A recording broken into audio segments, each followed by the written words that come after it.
आज हम लोग आगे की क्लास स्टार्ट करने से पहले पिछले क्लासेस का एक बार रिवीजन कर लेते हैं। पिछले क्लासेस में हम लोग कहाँ से स्टार्ट किए थे बाबू? हम लोग स्टार्ट किए थे कॉमर्स। कॉमर्स का हिंदी क्या होता है? वाणिज्य। किससे संबंधित होता है? जब भी हमारे मैन में कॉमर्स शब्द आता है तो हम लोग समझते हैं ये कहीं ना कहीं बिजनेस से संबंधित है। बिजनेस का मेन पर्पस क्या होता है? प्रॉफिट कमाना। हो सकता है ये प्रॉफिट न होके हमें लॉस हो, लेकिन मेन पर्पस क्या होता है हमारा? प्रॉफिट कमाना। ये प्रॉफिट या लॉस हमें कैसे पता चलेगा? जब इसके अंदर ट्रांजैक्शंस होंगे, यानी लेन देन। ट्रांजैक्शन का मतलब होता है लेन देन, और ये ट्रांजैक्शन किसके अंदर है? वो बिजनेस के अंदर, इसीलिए हम लोग इसको बिजनेस ट्रांजैक्शन बोलते हैं। ये बिजनेस ट्रांजैक्शन को हम लोग क्या करते हैं? रिकॉर्ड करते हैं। और ये रिकॉर्ड किसमें करते हैं? मॉनेटरी टर्म में, यानी मनी के टर्म में भी बोल सकते हैं, यानी पैसे में। और इसी को सिंपल भाषा में हम लोग बोलते हैं अकाउंटिंग। सिंपल भाषा में क्या बोलते हैं? अकाउंटिंग। तो पहला हम लोग क्या समझे? कॉमर्स का हिंदी वाणिज्य होता है। किससे संबंधित होता है? ये बिजनेस से। बिजनेस का मेन पर्पस क्या होता है? प्रॉफिट कमाना। हो सकता है ये हमें लॉस भी हो, लेकिन मेन पर्पस होता है प्रॉफिट कमाना। और ये प्रॉफिट या लॉस हमें कैसे पता चलता है? जब बिजनेस ट्रांजैक्शन होते हैं। बिजनेस ट्रांजैक्शन को हम लोग क्या करते हैं? रिकॉर्ड करते हैं। किसमें? मॉनेटरी टर्म में, मनी के टर्म में, और इसी को अकाउंटिंग बोलते हैं। उसके बाद हम लोग पढ़े थे जो बिजनेस ट्रांजैक्शन के अंदर, बिजनेस ट्रांजैक्शंस के अंदर चार चीज निकल के आते हैं। चाहे लाखों तरह के ट्रांजैक्शन हो, हजारों ट्रांजैक्शन हो, चार ही चीज निकल के आता है। पहला जन्म होता है लायबिलिटीज का, दूसरा हमारा होता है एसेट्स, तीसरा होता है हमारा एक्सपेंसेस या लॉसेस, उसके बाद हम लोग बोलते हैं इनकम या गेन। तो समरी के रूप में यदि कंक्लूजन के तौर पर देखा जाए तो पूरे बिजनेस ट्रांजैक्शन के अंदर चार ही चीज निकल के आते हैं। पहला लायबिलिटी, दूसरा एसेट, तीसरा एक्सपेंसेस और चौथा इनकम। इसी चारों चीज को हम लोग क्या करते हैं? रिकॉर्ड करते हैं। क्या करते हैं? रिकॉर्ड करते हैं। और ये रिकॉर्ड करें कैसे? इसके लिए हमें क्या बनाया गया था? सिस्टम बनाया गया था। क्या बनाया गया था? सिस्टम बनाया गया था। कितने तरह के सिस्टम बनाए गए थे? तीन तरह के सिस्टम बनाए गए थे। Single entry system, Indian accounting system और डबल एंट्री सिस्टम। हमें कौन सा सिस्टम अडॉप्ट करना था बाबू? Double entry system. Double entry system कहते हैं जो प्रत्येक ट्रांजैक्शन के अंदर दो पक्ष होते हैं, एक लेने वाला और एक देने वाला। और दोनों पक्षों को, चाहे वो लेने वाला हो चाहे देने वाला हो, चाहे देने वाला हो चाहे लेने वाला है, दोनों पक्षों को हमें क्या करना है? रिकॉर्ड करना है। और एक पक्ष को हमें डेबिट करना है और एक पक्ष को हमें क्रेडिट करना है। डेबिट को हम लोग बोले थे बड़ा भाई और क्रेडिट को बोले थे छोटा भाई।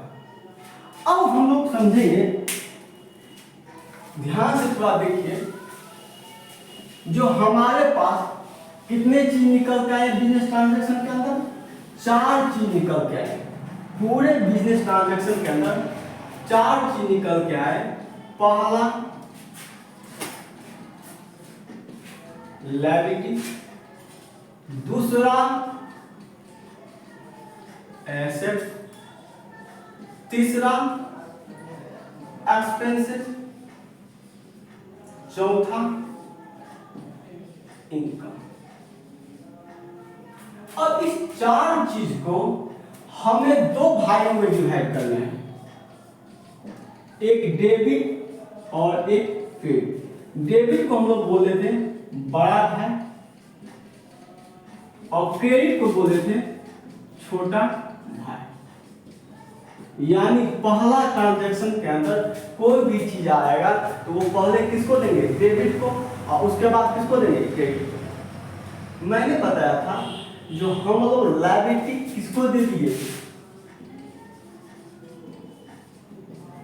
लायबिलिटी दे दिए क्रेडिट को, एसेट्स किसको दिए, बड़ा भाई डेबिट को, एक्सपेंसेस किसको दिए, बड़ा भाई को, और इनकम किसको दे दिए, छोटा भाई को। मैंने पिछले क्लास में यहाँ तक डिस्कशन किया था। यानी कहने का मतलब ये हुआ जो पूरे बिजनेस ट्रांजैक्शन के अंदर 4 ही चीज निकल के आते हैं। एक हमारा लायबिलिटी यानी पहला जन्म होता है लायबिलिटी का, उसके बाद जन्म होता है एसेट्स का, उसके बाद एक्सपेंसेस का, और अंतिम में आता है इनकम, जिसको हम लोग रेवेन्यू के भी नाम से जानते हैं, और असली नाम से हम लोग रेवेन्यू ही बोलते हैं। अभी हम छोटे बच्चे की तरह समझते हैं, तो पहले तो समझ में आना चाहिए। अब आप लोगों के मैथ में होगा, पिछले क्लास में देखे होंगे तो लगा होगा सर रटाए हैं, रटा रहे हैं, तो एसेट्स को डेबिट करो, लायबिलिटी को क्रेडिट करना है, एक्सपेंसेस को डेबिट करना है, इनकम को क्रेडिट करना है। नहीं, रटना नहीं है, समझना है। जो हमने एसेट्स डेबिट को ही क्यों दिया, हमने लायबिलिटी क्रेडिट को ही क्यों दिया, एक्सपेंसेस हमने डेबिट को ही क्यों दिया, इनकम हम क्रेडिट को क्यों दिया। इसके लिए यदि हम किताबी नॉलेज देखें, बुक्स का कॉन्सेप्ट देखें, तो उसके अंदर हमें 2 तरह से बताया गया है, तो किसको डेबिट करना है, किसको क्रेडिट करना है।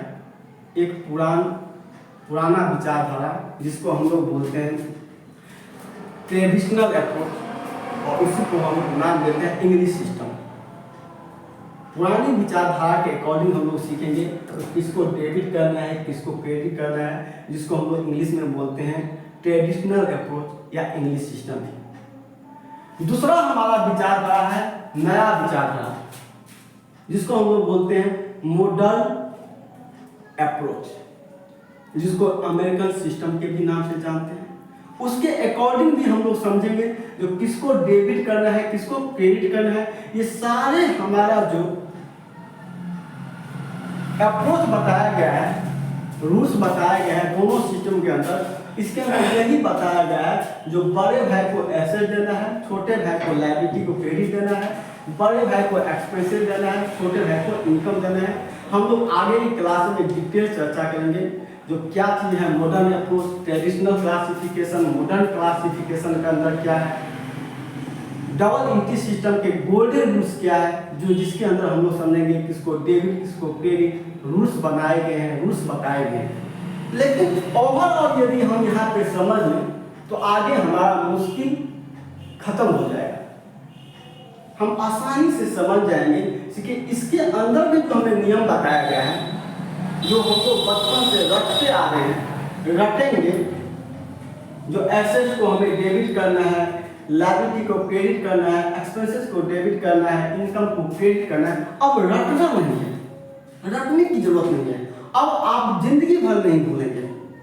अब आपको कोई बोले जो 1000 ट्रांजैक्शन एक दिन में, आप बोलेंगे हम 1 घंटा में 1000 जर्नल एंट्री ट्रांजैक्शन का हम लोग जर्नल एंट्री सीख के आपको बता देंगे। लाखों ट्रांजैक्शन होंगे, उसका जर्नल एंट्री कितने, 1 घंटा काफी है। थोड़ा ध्यान पूर्वक देखिए, समझिए। एसेट्स का मतलब क्या होता है, पहले हम लोग समझे। एसेट्स का मतलब यदि किताबी भाषा के अकॉर्डिंग देखें, किताबी कॉन्सेप्ट के अकॉर्डिंग देखें, बुक के कॉन्सेप्ट के अकॉर्डिंग देखें, तो इसके अंदर जो हमारा एसेट्स की बात करता है, ये बात करता है economic resources, economic resources. Economic resources की बात करता है जो बिजनेस के अंदर ऐसा इकोनॉमिक रिसोर्स है जिसको हम पैसे में मेजरमेंट कर सकते हैं, और जिसका हम बिजनेस के लिए, किसके लिए, बिजनेस के लिए हम फ्यूचर में बेनिफिट प्राप्त कर सकते हैं। यानी कहने का मतलब जो हमें ऐसा रिसोर्सेज, इकोनॉमिक रिसोर्सेज जो हमें बिजनेस चलाने में सपोर्ट करे, बिजनेस करने में हमें हेल्प करे, प्रॉफिट कमाने में, बिजनेस का मेन पर्पस क्या होता है? प्रॉफिट कमाना, उसमें हमें सपोर्ट करे, उसी को हम एसेट्स बोलते हैं। यदि अब आज हम इसके बारे में डिटेल चर्चा करेंगे, आगे बहुत डिटेल चर्चा करेंगे, ये चारों ट्रांजैक्शन के बारे में हम आगे की क्लासेज में बहुत डिटेल चर्चा करेंगे। अभी हमें थोड़ा सिंपल समझाना है। सिंपल भाषा में यदि और सिंपली फाइट किया जाए इसे, तो हम ये कह सकते हैं ऐसा वैल्यू, यानी हर ट्रांजैक्शन को हम किस में मेजरमेंट करते हैं? मनी में। तो ऐसा मनी या ऐसा वैल्यू जिसका हम फ्यूचर में बेनिफिट प्राप्त कर सकते हैं, उसको हम लोग क्या बोलते हैं? एसेट्स। अब आप देखिए, जो आप अपने बिजनेस यदि करें तो बिजनेस देखिए, अपने घर के अंदर देखिए, आपके जमीन, आपके बिल्डिंग, आपके मकान, आपके अंदर गाड़ी, sofa set, AC, fridge, cooler, कुर्सी, टीवी, मोबाइल फोन, ये सब क्या है? ये ऐसा रिसोर्सेज है, इकोनॉमिक रिसोर्सेज है, जिसका आप फ्यूचर में बेनिफिट प्राप्त करेंगे, जिससे आपको बिजनेस करने में सपोर्ट मिलेगा। उसको हम लोग क्या बोलते हैं? एसेट्स। आप हमारे कोचिंग के अंदर भी देखिए, सबसे पहले आप आएंगे तो देखेंगे क्या है? Desk bench, chair, fan, table, ये सब क्या है? एसेट्स है। अब ये एसेट को हमने क्यों डेबिट किया? तो कहता है जो बिजनेस ट्रांजैक्शन के अंदर कोई भी यदि बिजनेस ट्रांजैक्शन है तो उसमें दो पक्ष होंगे।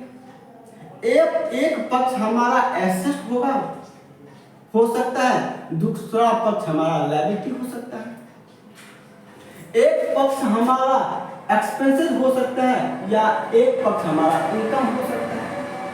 यदि बिजनेस ट्रांजैक्शन के अंदर हमें पता चल रहा है जो एक पक्ष कहीं ना कहीं एसेट है, तो हमें इसे क्या करना है? डेबिट। क्यों करना है डेबिट? बड़े भाई को दे देना है, यानी इसे हमें डेबिट कर देना है। क्यों?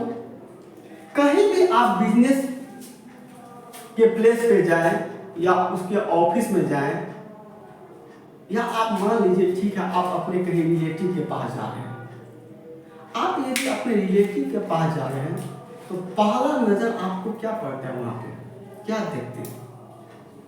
सर पहला नजर तो उनका पड़ता है उनका बिल्डिंग, मकान, उनका जमीन जिस पे वो बना हुआ है।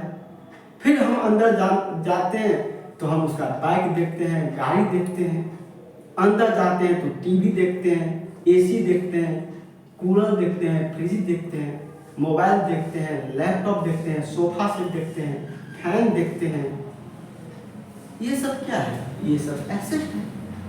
और मैंने एसेट की परिभाषा क्या बताया आपको? ऐसा वैल्यू जिसका फ्यूचर में बेनिफिट प्राप्त कर सकते हैं। This is called assets.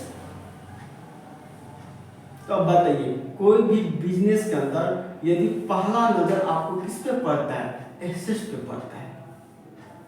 कोई भी विद्वानों ने यदि बनाया होगा, कॉन्सेप्ट हमें दिया होगा, ठीक है, वो रूल्स के माध्यम से हमें हम लोगों के पास प्रेजेंट किए, कॉन्सेप्ट के साथ हम लोगों के साथ प्रेजेंट किए, लेकिन उसका विचारधारा भी यही होगा जो एसेट को क्यों डेबिट किया गया। वो भी यही सोचे होंगे, शायद और भी उनका अलग सोच हो सकता है, लेकिन उनके सोच तक जाने का हम प्रयास कर रहे हैं, तभी आपको अकाउंटिंग प्रॉपर तरीके से समझ में आएगा। अकाउंटिंग के अंदर एक एक कॉन्सेप्ट बेस है, लॉजिक बेस है। इसके अंदर नाम भी पड़ा तो उस नाम का भी रीजन है, इसका नाम क्यों पड़ा। और इसी वजह से कुछ क्लासेस की वजह से कुछ क्लासेस करने के बाद आपको बहुत ज़्यादा इंटरेस्ट जग जाएगा, क्योंकि आप उसको जड़ तक पहुंचेंगे। तो विद्वानों ने देखा जो बिजनेस ट्रांजैक्शन के अंदर जब एसेट शब्द आता है, कोई भी एसेट आता है, तो पहला नज़र हमें एसेट पे ही पड़ता है। जब हम कभी बिजनेस प्लेस पे जाते हैं, वहाँ पे ऑफिस में जाते हैं, आप मेरे कोचिंग के अंदर ही आते हैं, तो आपका जो भी नज़र पड़ता है वो पहला एसेट है, क्योंकि उससे हमें बिजनेस करने में सपोर्ट मिलता है। तो बोला जब भी ट्रांजैक्शन के अंदर एसेट आता है, उसे क्या करना है? डेबिट करना है।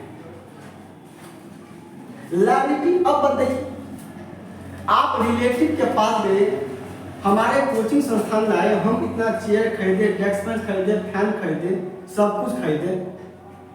अब हम किसी से लोन लिए हैं कि हम अपने पैसा से खरीदे हैं, कि पिताजी से लोन लिए हैं, कि बैंक से लोन लिए हैं, कि दोस्तों से लोन लिए हैं, आपको पता चल रहा है? नहीं। ये क्या है? इस ट्रांजैक्शन के अंदर हिडन पार्ट है। क्या है? हिडन पार्ट है। और जब हिडन पार्ट है, यानी पहला, यदि ट्रांजैक्शन के अंदर एसेट आ रहा है तो पहला नजर तो एसेट पे पड़ रहा है, और हम लायबिलिटी तो देख ही नहीं पा रहे हैं। लायबिलिटी हमारे पहले एसेट के बाद दिखाई देगा। तो हम वो एसेट को पहले क्या करेंगे? डेबिट कर देते हैं। लायबिलिटी को क्या स्थान देते हैं? क्रेडिट। छोटे भाई को हम डिस्ट्रीब्यूट कर देते हैं। अब जब हम लायबिलिटी को छोटे भाई को डिस्ट्रीब्यूट किए, समझ में आया कि जो हम किसी भी बिजनेस में, व्यापार में यदि जाते हैं, ऑफिस जाते हैं, कहीं भी जाते हैं, तो पहला नजर हमारा किस पे पड़ता है बाबू? एसेट्स पे पड़ता है। चाहे वो उनका बिल्डिंग हो, मशीनरी हो, लैपटॉप हो, कुछ भी, चेयर, एसी, कूलर, फ्रिज, कुछ भी हो, हमारा पहला नजर पड़ता है एसेट्स पे। हम इसीलिए बिजनेस के अंदर पहला ट्रांजैक्शन के अंदर डेबिट करते हैं एसेट्स को, और लायबिलिटी हमें उसके बाद पता चलता है, इसलिए हमने लायबिलिटी को क्रेडिट करते हैं। अब बात हुआ एक्सपेंसेस और इनकम। अब एक्सपेंसेस की बात करें तो एक्सपेंसेस को हम कैसे क्यों डेबिट करते हैं? तो एक्सपेंसेस को जो हम डेबिट करते हैं, थोड़ा ध्यान से देखिए, एक्सपेंसेस को जो हम लोग डेबिट करते हैं, कभी भी किसी बिजनेसमैन दुकान पे आप जाते होंगे या बिजनेसमैन से आप बात करते होंगे, कभी भी आपको पहला नजर क्या पड़ता होगा उनके आपसे? जब आप उनसे बात करते होंगे, कोई भी सामान खरीदते होंगे, कुछ भी बात करते होंगे, या कहीं वो बोलते भी होंगे, तो वो हमेशा एक्सपेंसेस या लॉस की बात करते होंगे। इतना खर्चा हुआ, इतना पैसा डूब गया, ये कभी आपको प्रॉफिट जानकारी नहीं देता है, इतना प्रॉफिट हो गया। या आप कोई सामान ही खरीदने के लिए जाते हैं तो वो बताते हैं इस सामान में मेरा प्रॉफिट इतना है, इतना मार्जिन इतना है। वो क्या बोलते होंगे? जब लॉस में ही ये सामान बेच रहे हैं, जितना मैं खरीदे उतना ही आपको बेच रहे हैं, कुछ नहीं कमा रहे हैं। तो बिजनेसमैन ही, जो व्यापारिक करने वाली संस्थाएं भी हैं, वो पहले क्या चीज प्रेजेंट करता है आपके सामने में? एक्सपेंसेस या लॉसेस। तो कहता है जब बिजनेस ट्रांजैक्शन के अंदर जब एक्सपेंसेस या लॉसेस की इंडिकेटर हो, यानी पता चले कि ये एक्सपेंसेस या लॉसेस है, तो उसको हम लोग क्या करेंगे? डेबिट। और इनकम उसके बाद हमें पता चलते हैं। पहले पता क्या चलता है? पहला नजर हमें किस चीज से सामना करना पड़ता है? तो पहले बिजनेस ट्रांजैक्शन के अंदर पहला दिखा हमें एक्सपेंसेस देता है, उसके बाद हमें इनकम। तो उस दोनों को पहले किसको दे देंगे? डेबिट को। और क्रेडिट किसको दे देंगे? इनकम। और सर सिंपल भाषा में समझिए, नहीं समझ में आया? चलिए, बचपन में आपकी मम्मी मान लीजिए 100 रुपया दिए, जाओ बाबू मार्केट से सामान ले आओ। हम लोग भी करते थे, छोटे बच्चे थे तो।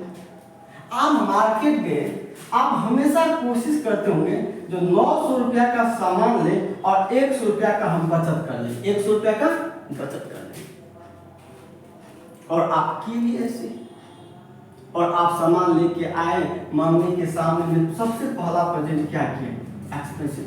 आप बोले जो 1000 रुपया का खर्चा हो गया पूरे सामान का, 1000 रुपया आप दिए थे, 1000 रुपया का 1000 रुपया का मैं खर्चा करके आ गया हूँ, सामान लेके आ गया हूँ।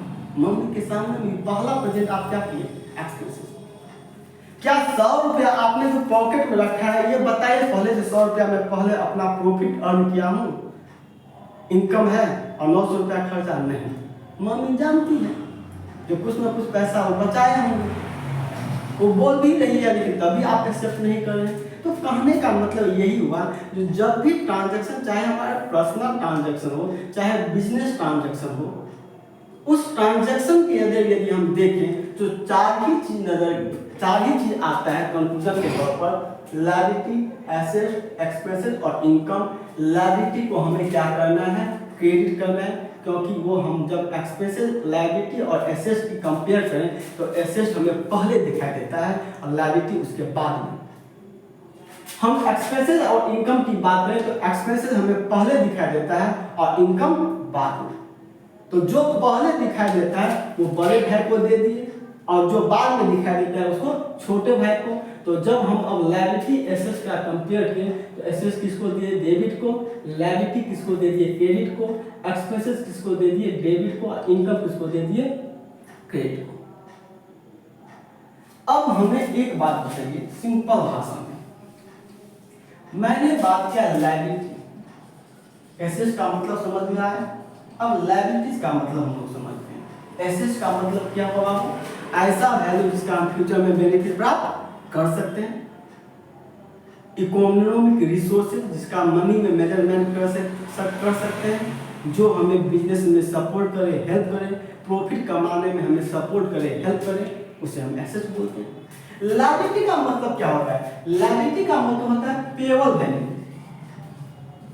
पेएबल वैल्यू यानी ऐसा अमाउंट, ऐसा पैसा बिजनेस के अंदर जो आप किसी दूसरे पर्सन को देना है, किसी दूसरे पर्सन को देना है, ये हमारा क्या है, लायबिलिटी।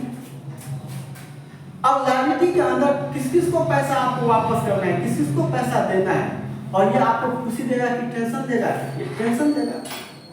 मान लीजिए आपने बिजनेस के अंदर, मैं पिछले क्लासेस में भी चर्चा किया था, जो बिजनेस के अंदर मालिक अलग है और बिजनेस अलग है, और ये हमें कौन बताता है, दोनों को अलग अलग देखना है। ये हमारा अकाउंटिंग प्रिंसिपल्स के अंदर बिजनेस एंटिटी कॉन्सेप्ट है, ये हमें बताता है जो बिजनेस अलग है और मालिक अलग है। तो ऐसे यदि हम देखें तो बिजनेस अलग और मालिक अलग, तो बिजनेस के अंदर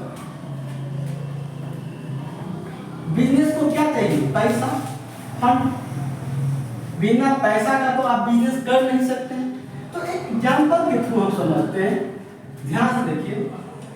बिजनेस के अंदर क्या चाहिए, फंड, मनी, पैसा। वो पैसा पहले कहां से आया होगा, ये पैसा पहले आएगा ओनर के द्वारा, यानी जिसको हम बोलते हैं मालिक। अब मालिक कई तरह से हो सकते हैं, यदि वो प्रोप्राइटरशिप बिजनेस करते हैं तो उसको हम लोग क्या, मालिक का क्या नाम बोलते हैं, प्रोप्राइटर। पार्टनरशिप बिजनेस करते हैं तो उसके अंदर मालिक का क्या नाम बोलते हैं, पार्टनर। और कंपनी के थ्रू यदि हम लोग बिजनेस करते हैं तो उसके मालिक को क्या नाम जानते हैं, शेयर होल्डर। अब बिजनेस के अंदर यदि हमें पैसा चाहिए तो मान लीजिए मालिक ने पैसा दिया, बिजनेस को पैसा कितना चाहिए, 10 लाख। 10 लाख जब तक आएगा नहीं तब तक वो बिजनेस स्टार्ट करेंगे नहीं, होगा ही नहीं। तो मान लीजिए ऑनर, यहाँ पे हम मानते हैं राम, बिजनेस जो स्टार्ट किया वो इसका क्या नाम है, राम। अब बिजनेस का एक नाम रख लेते हैं, चलिए आज के लिए आपको मोबाइल से थोड़ा ज्यादा में, Ramu mobile centre, Ramu mobile centre. यानी बिजनेस अलग, रामू मोबाइल सेंटर अलग और रामू अलग। और ये कौन बताते हैं दोनों को अलग अलग करने के लिए, तो हमारा बिजनेस एंटिटी कॉन्सेप्ट बताता है, अकाउंटिंग प्रिंसिपल। अब हम ये दोनों को अलग अलग समझ के रिकॉर्ड करेंगे। लेकिन बिजनेस तो है आर्टिफिशियल पर्सन, ये एक पर्सन है, रामू मोबाइल सेंटर भी एक पर्सन है। हम आगे क्लास में चर्चा करेंगे टाइप्स ऑफ अकाउंट्स के अंदर। लेकिन ये पर्सन कौन सा है, आर्टिफिशियल पर्सन। किसने बनाया, रामू ने बनाया। रामू भी एक पर्सन है, लेकिन कौन सा पर्सन, नेचुरल पर्सन, जिसको भगवान ने बनाया। अब ध्यान से देखिए, इस बिजनेस के अंदर रामू के पास कितना रुपया था, 5 लाख रुपया था। अब यदि बिजनेस के अंदर रामू ने 5 लाख रुपया दिया है तो रामू मोबाइल सेंटर जो बिजनेस है वो रामू को 5 लाख रुपया देगा कि नहीं देगा, यानी उसके लिए ये पेएबल है। और रामू बिजनेस के अगेंस्ट कितना क्लेम कर सकता है, तो एक शब्द जब हम किताबी भाषा में समझेंगे तो वहां पे क्लेम यूज किया गया है, money claim against business, money claim against business, this is called liability. तो अब रामू कितना बिजनेस के अगेंस्ट क्लेम कर सकता है, 5 लाख रुपया। तो ये बिजनेस के लिए क्या हुआ, लायबिलिटी, यानी उसको पेएबल वापस करना है पैसा। दूसरी बात, अब बैंक के पास गए, बैंक ने लोन दिया, कितना 2.5 लाख रुपया। ये भी क्या है, लायबिलिटी। क्या बैंक को पैसा वापस नहीं करना है, पेबल अमाउंट है। मान लीजिए हम किसी सप्लायर के पास भी हमें बिजनेस करना था मोबाइल, हमने उससे कुछ उधार सामान ले लिए 1 लाख रुपए का, इसको हमको क्या बोलते हैं, क्रेडिटर्स। क्रेडिटर्स उससे 1 लाख रुपया का सामान, ये भी हमारा क्या है, लायबिलिटी। तो कहने का मतलब बिजनेस के अंदर कई तरह से हम लोग फंड इकट्ठा करते हैं। मालिक खुद कंट्रीब्यूशन करता है, हम बैंक से लोन फाइनेंस करवाते हैं, हम अपने रिलेटिव से पैसा इकट्ठा करते हैं। उसके बाद जब बिजनेस के अंदर पैसा आ जाता है तो उस पैसे को हम लोग क्या करते हैं, इन्वेस्टमेंट करते हैं बिजनेस को रन करने के लिए। तब हम यहाँ पे जाके बिल्डिंग खरीदते हैं, जमीन खरीदते हैं, कुर्सी खरीदते हैं, चेयर, लैपटॉप खरीदते हैं, AC खरीदते हैं। ये सब क्या हुआ,